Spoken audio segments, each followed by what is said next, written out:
बच्चों आज हम क्लास 10th में साइंस में आपको संतुलित रासायनिक समीकरण के बारे में बताएंगे। ठीक है बेटा। तो पहला जो क्वेश्चन है वो है आपका, जल में बेरियम क्लोराइड तथा सोडियम सल्फेट के विलयन की अभिक्रिया करके सोडियम क्लोराइड का विलयन तथा अघुलनशील बेरियम सल्फेट का अवक्षेप बनता है।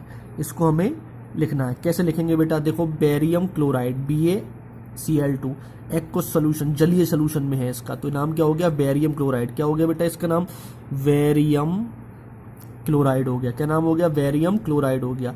और क्या कर रहे हैं? Sodium sulphate. क्या? सोडियम सल्फेट से करा रहे हैं। तो हमको क्या प्राप्त हो रहा है? BaSO4।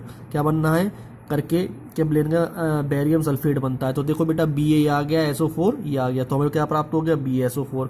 और Na 2Na और 2Cl, तो क्या बन गया? 2NaCl। तो क्या हो गया? जब बेरियम क्लोराइड और सोडियम सल्फेट की क्रिया कराई तो हमें बेरियम सल्फेट प्राप्त हुआ, और हमारे पास ये 2Na और 2Cl और 2NaCl हमें प्राप्त हो गया। ठीक है बेटा, ये समझ में आ गया होगा। दूसरा देखते हैं। दूसरा है क्या कि सोडियम हाइड्रोक्साइड का जलीय विलयन हाइड्रोक्लोरिक अम्ल HCl के विलयन जल से अभिक्रिया करके सोडियम क्लोराइड का विलयन और जल बनाते हैं। तो क्या हो जाएगा भाई? Sodium hydroxide NaOH, sodium hydroxide HCl hydrochloric अम्ल, और हमें क्या प्राप्त बन जाएगा? देखो, H और OH मिलकर जल बना देंगे। बचेगा कि हमारे पास Na और Cl, और NaCl सोडियम क्लोराइड हमें प्राप्त हो गया। ये भी समझ में आ गई होगी। ठीक है बेटा। तो देख लो, फिर देख लेते हैं। NaOH HCl, हमारे पास NaCl और ये H2O निकल गया। ठीक है बेटा, कोई समस्या नहीं। ये उदासीनीकरण अभिक्रिया भी है। ठीक है। अब यहाँ से एक क्वेश्चन आता है आपका कि किसी पदार्थ X, कोई पदार्थ X है के विलयन का उपयोग सफेदी करने के लिए होता है। किसके लिए होता है? सफेदी करने के लिए। उस विलयन X का नाम और सूत्र लिखना है, और उसकी X की जो है जल के साथ अभिक्रिया।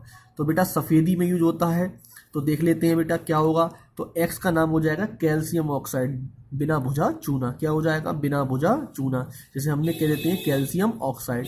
जब इस कैल्शियम ऑक्साइड की किससे अभिक्रिया करा रहे हैं? जल से करा देते हैं, तो हमको CaOH का ऑल्टवाइज या बुझा हुआ चूना, जिसे हम कैल्शियम हाइड्रोक्साइड भी कह देते हैं, प्राप्त हो जाएगा। तो जो हमारे पास जो फॉर्मूला वो X का क्या हो जाएगा? CaO बिना बुझा चूना कैल्शियम ऑक्साइड, और जिसकी जल से क्रिया करा देंगे तो क्या हो जाएगा? कैल्शियम हाइड्रोक्साइड बुझा चूना या कैल्शियम हाइड्रोक्साइड। ये रिएक्शन भी समझ में आ गई होगी। तो अगला बात करते हैं बेटा रिएक्शन प्रणाली की। अगला हो गया, ये बहुत इंपॉर्टेंट क्वेश्चन है बेटा।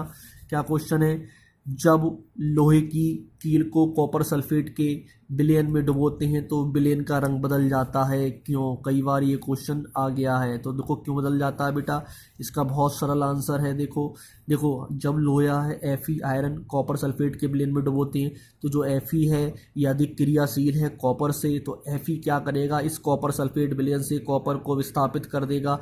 तो यहाँ पर क्या आ जाएगा? विस्थापन अभिक्रिया हो जाएगी, और FeSO4 बन जाएगा, और कॉपर क्या हो जाएगा? विस्थापित हो जाएगा। तो इसका रंग जो कैसा था नीला, वो कैसा हो गया? हल्का हरा या मलिन हो जाता है। मैंने लिख दिया है क्योंकि Fe कॉपर से अधिक अभिक्रियाशील है या क्रियाशील है, जो कॉपर को विस्थापित कर देता है, और आयरन सल्फेट तथा कॉपर धातु प्राप्त होती है। तो हमको क्या प्राप्त हो गई? यहाँ पर देखो, ये Fe क्या है? इस कॉपर से अधिक क्रियाशील है भी अधिक क्रियाशील।